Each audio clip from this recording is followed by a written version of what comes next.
هتقول لنا بقى حلقه جباره وحلقه ضرب نار وحلقه مش عارف ايه. الصبر حلو، تعالى والصبر حلو. حلقه دمار الدمار، عد معايا عشان تعرف انها حلقه فعلا دمار الدمار. واحد، الرعايه الصينيه تقتحم النادي الاهلي بجميع مشتملاتها. اثنين، الاصابات تضرب والاهلي ودفاع الاهلي في ورطه. اربعه، امام عاشور وعدم التحام كسر الترقوه. أربعة، زيزو وإمام عاشور وإشاعة الاشتباكات والحكايات والروايات مع بعض.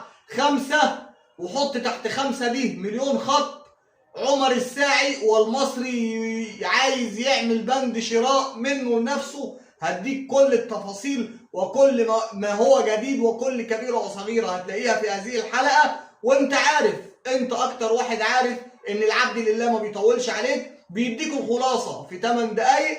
فخد مني الخلاصة وقبل الخلاصة ايه؟ قبل الخلاصة تضرب اللايك يا كبير، لايكك وشيرك واشتراكك نوصل الكلام ده لكل الناس. السلام عليكم ورحمة الله وبركاته. تحياتي لكل متابعين قناة إكرامي محمود في كل مكان، تحية طيبة لكم جميعا. وقبل ما نبدأ التفاصيل وقبل ما نبدأ الأخبار كالعادة نبدأ الكلام معاكم بإيه؟ بذكر الله، فلا إله إلا الله، سيدنا ونبينا محمد رسول الله. اللهم صل وسلم وبارك على سيدنا محمد وعلى آله وصحبه وسلم.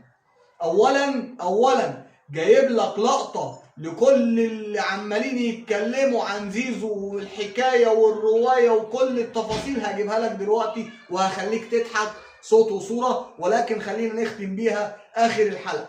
تمام؟ طيب، إصابات الأهلي بقت لغز كبير، لغز كبير. ليه يا عم؟ ما كل الأندية فيها إصابات. تمام وعندك حق، ولكن مش زي الأهلي لما الإصابات تكتر بهذه الطريقة يبقى في حاجة غلط، أحمال زيادة، المهم في حاجة غلط. عشان احنا ما شفناش حاجة، مش لازم نقول حاجة ما شفناهاش، ولكن الواضح بيبان والصح بيبان الإصابات دي فيه حاجة غلط. تمام؟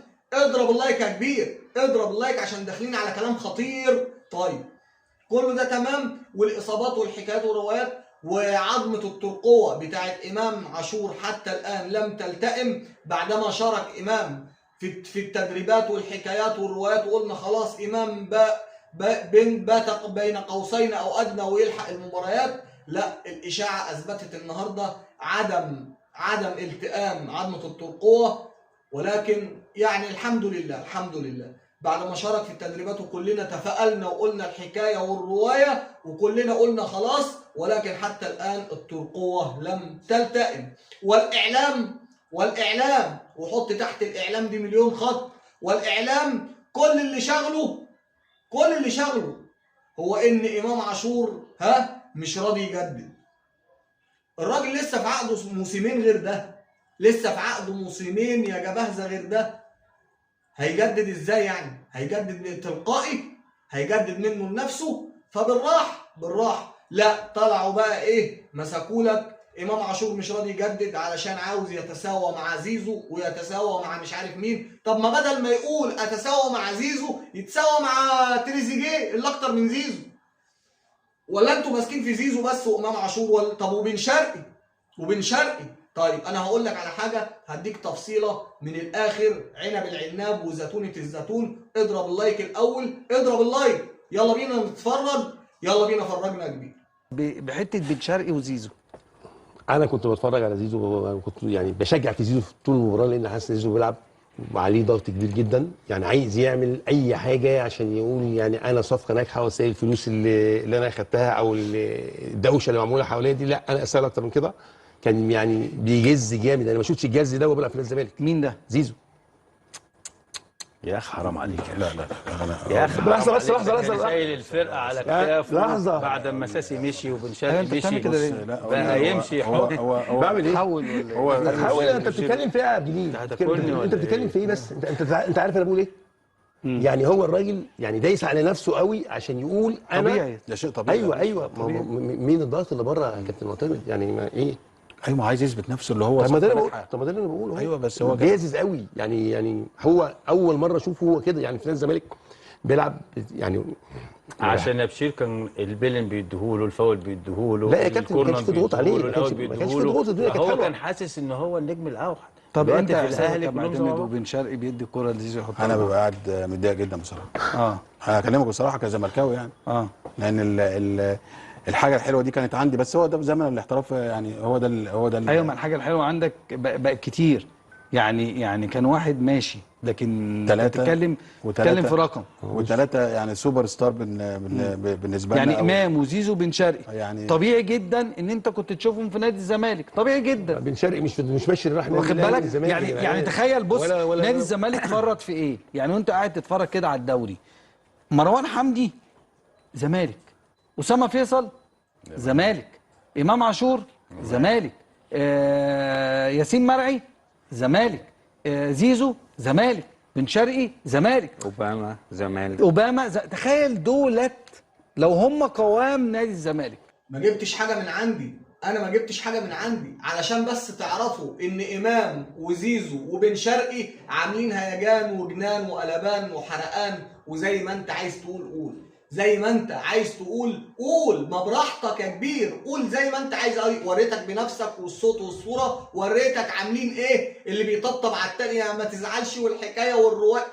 ايه يا جدعان، ايه يا جدعان، بالراحه واحده واحده وتاتا تاتا، الدنيا تمشي بالهدوء وبالراحه، ومش كده ما تعملوش في بعض كده يعني. بص زيزو وامام وبن شرقي عاملين هيجان وقلبان وياسين مرعي زاد الطين بله كمان، ده بيقول وياسين مرعي واحمد رضا، ويقول لك الاهلي بقى الزمالك بيه، ده ناقص ده انتوا ناقص تقولوا كده. امال انتوا لو عدينا بقى عبد الله السعيد واحمد حمدي وناصر ماهر مش عايز اعدلك، هو انتوا بتبصوا على غيركم ليه؟ انتوا بتبصوا على غيركم ليه؟ خليكوا في كوسكو لما حد يجي ويعوزكم.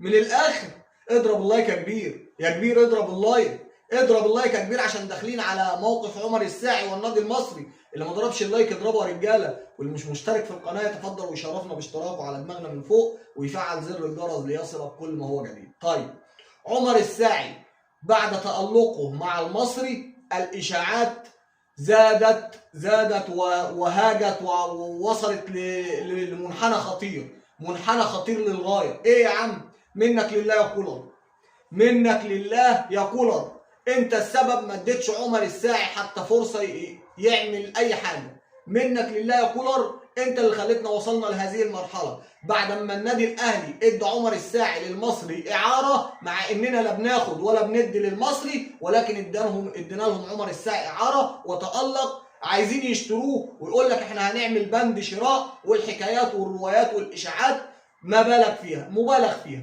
عشان ما اطولش عليك، عمر الساعي هيرجع النادي الاهلي الموسم القادم. لايكك وشيرك واشتراكك بشكركم، والسلام عليكم ورحمه الله.